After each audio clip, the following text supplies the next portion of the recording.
and that's backed up by Rouse, R-O-U-S-E versus State. It's case number S14A-1165. It was decided November 17th, 2014 by the Supreme Court of Georgia.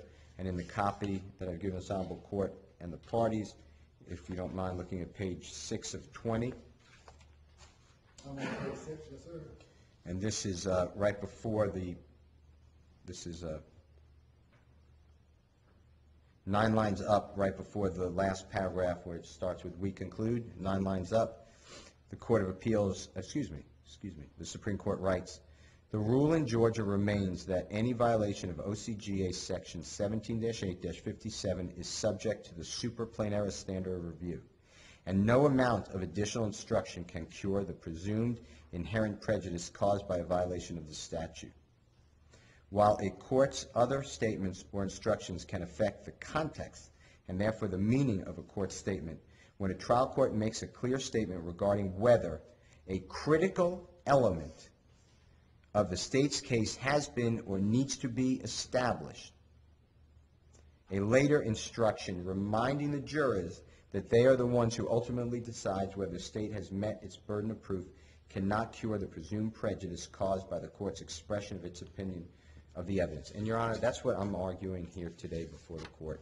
There was no reason to stress that materiality can equate with the essential element of perjury when judging someone's credibility. That should not have been a jury instruction. That was for the prosecutor to argue, that was for the defense to rebut that argument, and that was for the jury to determine, without this honorable court telling the jurors that if credibility on a material issue had false testimony, that can satisfy it. I just want to get the word. Thank you.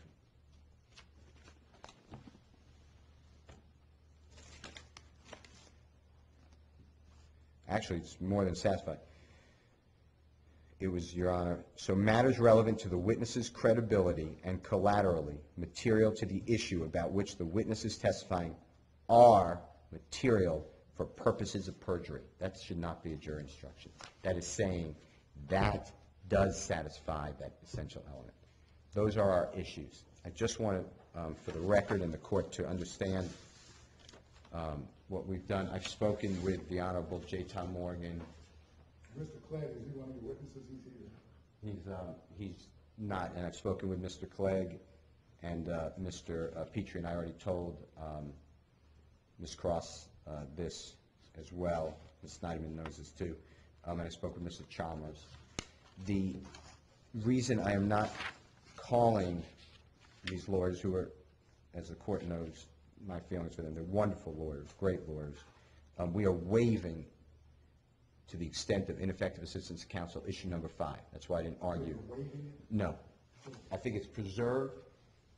There was preserved in the record. If it's not preserved, I am not raising it under ineffective assistance to counsel.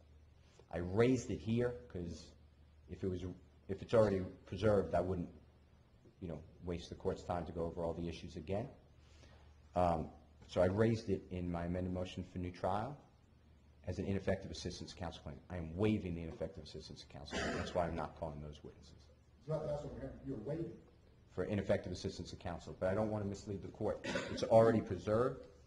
I believe another way, it was just a hearsay objection. If it's preserved in the record already, there's no reason to preserve it a second time.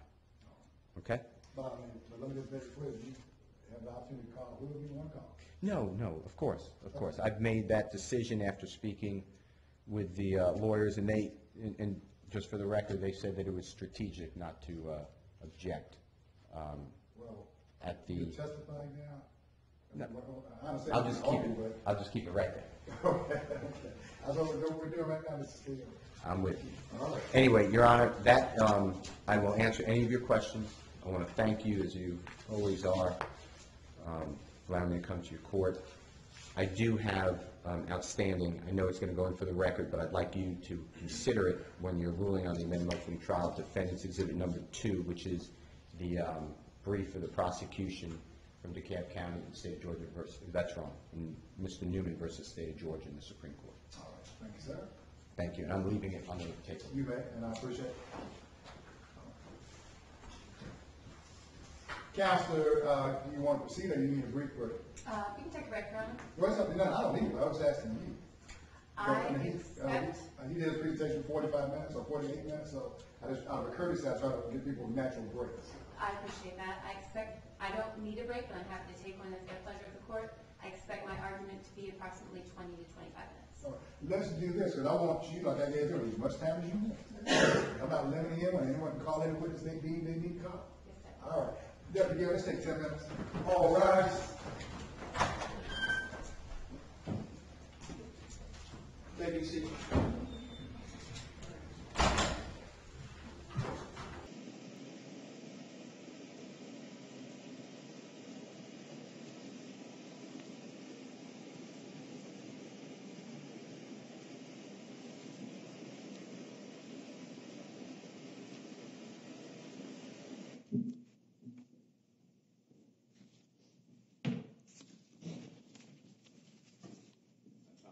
Oh, no problem, no problem at all. We're back on the record, we're ready to proceed. Ms. Cross, Green Cross, Ms. Street Counsel. Thank you, Your Honor. I am going to start where Mr. Steele started with issue number 4, the perjury language in the indictment. Yes. And the error alleged in the omission of the willful and knowing language. All right. We argued this at trial as it related to other counts in the indictment, not the perjury, but other counts. And the state argued then, and the court found, that reference to the statute incorporates the elements and the elements that may be missing. I hand the court 2 more cases that alleges that same principle. It applies just as much in the perjury context as it did in any other. The first is State v. Shabazz, S-H-A-B-A-Z-Z. It's at 291 Georgia Appeals 751. It's a 2008 case. The second is Dixon, D-I-X-S-O-N versus State. It's 313 Georgia Appeals 379. It's a 2011 decision. May I approach the court? You may. I have a copy from Mr. Steele as well. The same portions are highlighted in all of the copies. Thank you. Thank you. Those 2 cases stand for the proposition I just presented to the court that reference to the statute is sufficient. For purpose of a general demurrer is notice, and a direct reference to the statute is sufficient notice even when a mens rea requirement is missing. The Dixon case I handed the court is significant because it stands for that proposition, and also because it is a post-Henderson versus Hames case. That was a case that Mr. Steele provided to the court and relied upon, representing that the same proposition even survives that case. The difference in the distinction with the cases Mr. Steele cited and the cases I presented to the court is that in those situations, in those statutes that were referenced, the crimes charged, they had differing mens reas. The statute itself encompassed different mens reas or different manners by which they could charge the same thing. And perjury just isn't that kind of statute. There is no subsection to specifically refer to. There is no reckless component. There is no anything other than a person commits the offense of perjury in one way and one way only. They knowing and willfully testify falsely. There is no confusion to be had. The defendant is put on notice, as she was, to all the elements of all the offenses that were charged, and there is no basis for a reversal of her perjury convictions or any other because the state referenced the perjury statute in its entirety in the indictment. As to the next, I'll call them section of enumerations, 2, 3, and 4 that Mr. Steele discussed fairly as a grouping. The first is the state's requirement to establish the element of materiality as to the perjury charges. And I guess let me step back a second for context. Perjury, the defendant was convicted of 5 counts of perjury. She was convicted of 4 other counts, including concealing evidence, false statements. The allegations in the amended motion for new trial relate almost exclusively to the perjury charges. I'll also recall for the court, too, that all of the sentences for the defendant ran concurrent with each other. In that context, then let me move to the defendant's issue number 2. Issue number 2 alleges that the state should have or failed to establish materiality. That's the sufficiency of the evidence for establishing materiality because we didn't include the entirety of the Newman trial transcript that's now been incorporated into this record. There is no requirement that the state tender the entirety of the record of the previous case from which an individual is subsequently charged and convicted of perjury. The representation or the law as it is states that the state is required, it can be shown by the record of the proceedings in which the testimony was given, by the testimony thereby given, or by all or so much of the pleadings therein as show the issues together with other facts proved at trial. And I'm quoting from Walker versus the state. Mr. Steele presented the court with this case. I'm going to give you another copy. Mine's highlighted. My approach is at 314 Georgia Appeals. Thank you, Your Honor. Thank you. 714, 2012. I'm going to rely on this case a lot because it happens to reference numerous issues that Mr. Steele raises this afternoon. The state's not required, just as a matter of law, to include all of the trial testimony or all of the pleadings, the entirety of the record in the Newman trial, to establish the materiality of Ms. Sneiderman's perjury counts. The state is required and did establish enough so that the jury is able to find that they were material. In this case, what the state provided was the entirety of Ms. Sneiderman's testimony, video, and the certified transcript. Certain pleadings, the indictment in the Newman case, the special plea of insanity, and the sentence and verdict sheet of the jury. There was also testimony, and I've referenced there State's Exhibit Number 1, State's Exhibit Number 2, State's Exhibits Number 65, 66, and 67. There was also testimony in Ms. Sneiderman's case about the disputed issues that were raised in the Newman case. I'm referring to Mr. Don Sneiderman's testimony. It's found at pages 1584 through 86 and 1605. The Sneiderman jury heard testimony from Mr. Sneiderman that a disputed issue at the Newman trial was the relationship between Andrea Sneiderman and Hemi Newman, that the defendant claimed to have delusions and that his sanity was at issue. That is enough context for the Sneiderman jury to find that the false testimony of Andrea Sneiderman in the Newman case was material to the issues in that case. There is no requirement that the state produce the entire record, only that portion of the record, testimony, and transcript that allows the jury to make that determination. By their finding of guilt on the perjury charges, this Sneiderman jury had all of the evidence they needed to make that finding of materiality, and there is no error. I want to refer the case to the court also to another portion of the Walker case that is highlighted. It is the second to last page in the paragraph, the full paragraph that begins as previously noted. Mr. Steele made the argument that the state's positions are inconsistent in the Newman case and the Sneiderman case, and I'll address that in a moment. They're not inconsistent at all. It's just a distinction between two differing legal standards.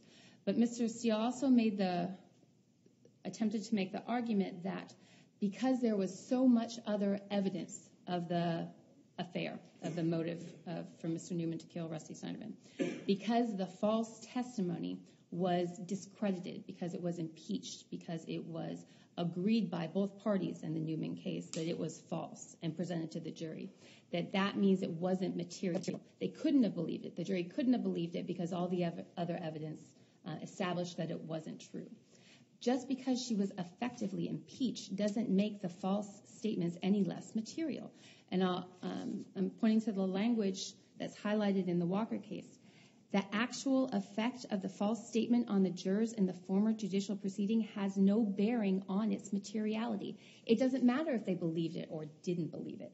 The test for materiality for this jury, as they were properly charged, is could it have affected one of the issues in question? Not whether it did, not whether it was likely, and that's why the Fourth Circuit case has no bearing to the court. The Brady case, where the inconsistencies, the standard for Brady, I think Mr. Steele is mixing his legal standards. The standard in a Brady context is whether there's a likelihood, a substantial likelihood, that it could have affected the verdict. That's not our standard on materiality. The standard for materiality is could it have affected, or could it have, whether the alleged false statement could have influenced the decision as to a question at issue. And of course it could have. Of course it could have. That jury had plenty, by that jury I mean the Sneiderman jury, had plenty of evidence before it that the relationship between Andrea Sneiderman and Hemi Newman was in dispute and at issue, that Mr. Newman alleged that his mental state made him incapable of being criminally responsible for the crime of killing Rusty Sneiderman. And Ms. Sneiderman's denial of the affair, despite all the other evidence that supported it, her denial of the affair could have affected the jury's decision on that issue. So that's the state's response to allegation of error number 2. Let me move then to allegation of error number 3. And this is, I think, where the differing legal standards are most confused.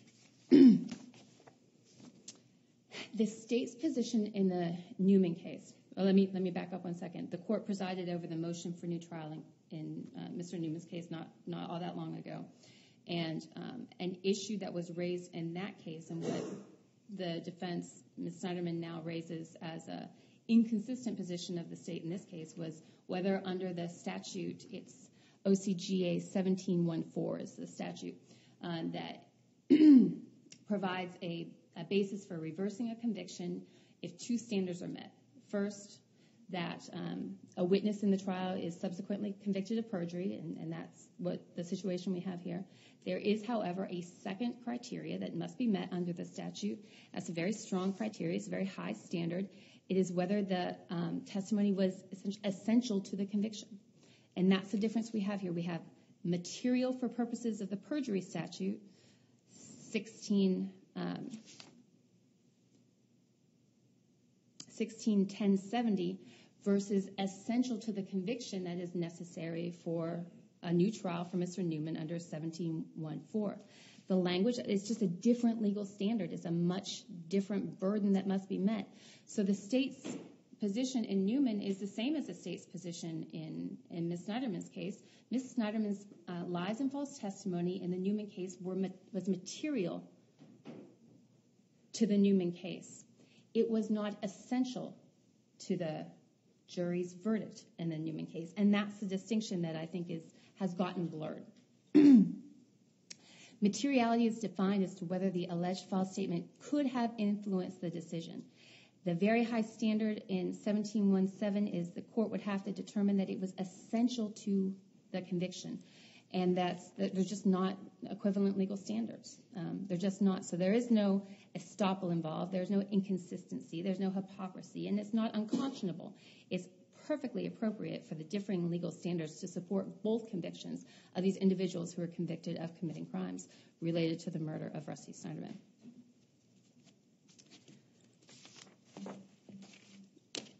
The Walker case has already been provided to the court. I will give the court and Mr. Steele 2 other cases that just make clear that there are 2 prongs, there are 2 criteria to be met in establishing the definition of what essential to the verdict means. It's nations versus the state. It's at 290 Georgia 39. It's a 2011 decision. The second case is Day versus the state at 242 Georgia Appeals 899. It's a 2000 decision. May I approach the court? I'm handing a copy to Mr. Steele as well with the same portions highlighted. Thank you.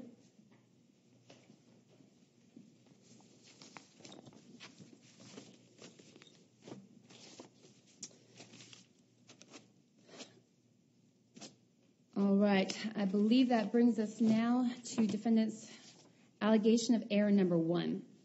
And the allegation is, as I understand it, that the court's charge, which is the correct statement of the law, on the definition of materiality so that the jury is able to make the determination that they made in this case, that the statements that all we've talked about in the context of the Newman trial, that Ms. Sneiderman's statements to and testimony under oath in that trial was material. There's no question it's a correct statement of the law. The defendant challenges it, now stating that it is, while a correct statement of the law, it was actually a comment by the court on the evidence. And I just don't see, it provides no law to support that contention. I don't think there is any law to support that contention. Whether a comment or an instruction from the court is a statement on the evidence, I'll hand the court a case, but the criteria is whether the court's instruction assumes certain things as fact and then implies the court has what the judge believes the evidence to be. That's Murray versus the state. It's at 295, Georgia 289. It's a 2014 decision. May I approach your honor? You may. Thank you. I have a copy from Mr. Steele. Thank you. That's the criteria. That's how you find a violation. You're welcome. That's how you find a violation of OCGA 17857. If the trial court assumes certain things as facts and then intimates to the jury what the judge believes the evidence to be, and this jury instruction just doesn't do that. If the court had said to the jury, I charge you that Ms. Sneiderman's credibility was a material issue in the Newman trial, that would be a comment on the evidence. The case provided to the court by Mr. Steele, controversial, it was a 4-3 decision, and 3 justices in the dissent found that this wouldn't have been a reversible comment on the evidence. But in that case, the judge, I'm sure mistakenly, made a preliminary statement to the jury indicating that this case involved a murder that occurred in the county for which it was being tried. As a comment on a critical element where the event took place. There is no such language that this court charged the jury. All the court did is provide the jury with an accurate statement of the law that provided guidance for them to evaluate the materiality of Ms. Sneiderman's statements during the Newman trial, an issue that was very much in debate in the Sneiderman trial and was appropriately the subject of an instruction. That, I believe, addresses all of the issues raised today. I'm happy to answer any question of the court. We'd ask the court to deny the motion, and we would provide an order to the court within 10 days with your permission. Thank you, Ms. Greencroft. Thank you.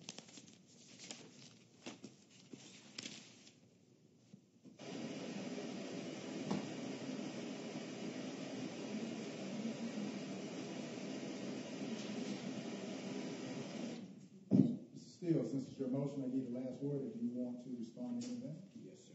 Oh, you may. Yes, sir.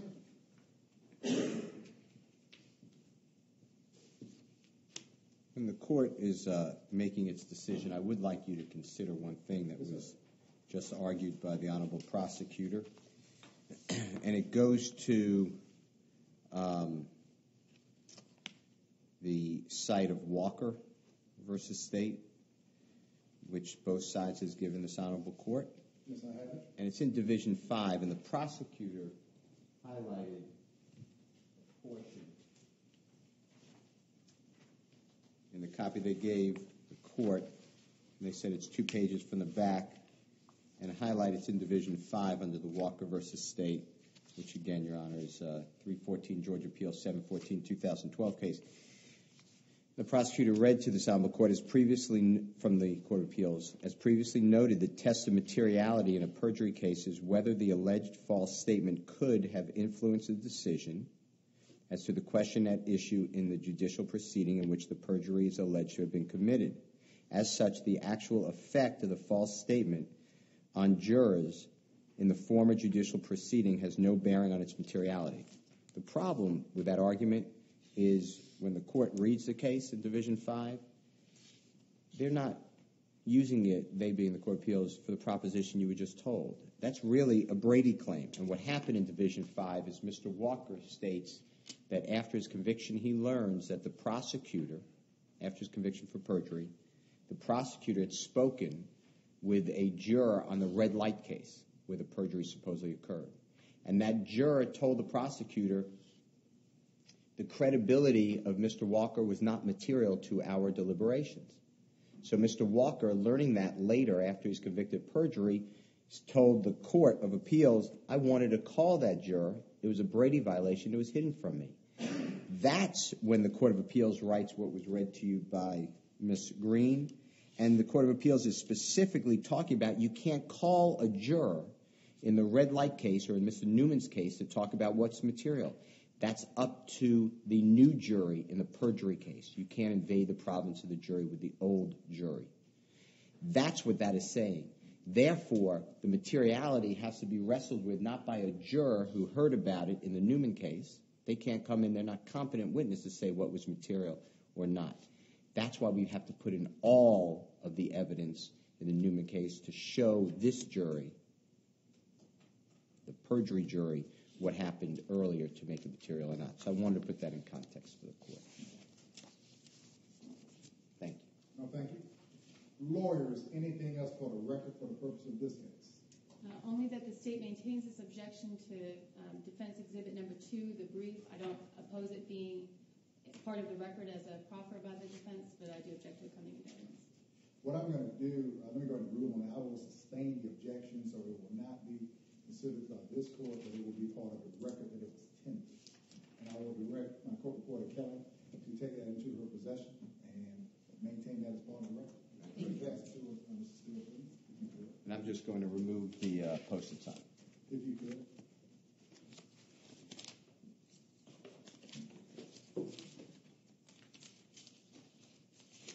Here I'm handing the court reporter defendant's exhibit number 2, dated today's date, the brief of District Attorney's Office in Mr. Newman versus State of Georgia.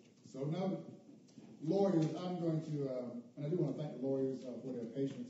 We scheduled this for this afternoon. I'm going to take this matter under advisement and allow both lawyers to submit proposed orders to the court. You can send those over to Mr. Jeffries, my staff attorney, Deputy Garrett, will assist. Deputy Garrett, they may have it already, but if you can provide the email addresses from Ms. Jeffries.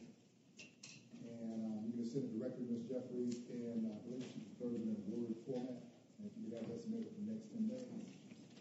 And I believe, let me just turn this back over to Ms. Marvel so that we follow the. What I'm going to do, lawyers, I have an unrelated matter. I'm going to let the lawyers and Ms. Sneiderman clear it out. Stay if you want to. I just have an unrelated matter on a civil case that those lawyers came back, and I just need to do that also. But you can stay. The courtroom will remain open. No one is being asked to leave, but some other lawyers are going to come in and take those positions. But you're more than welcome to stay for the afternoon of my civil calendar. Deputy Garrett, we're going to take about a 10-minute recess. All rise.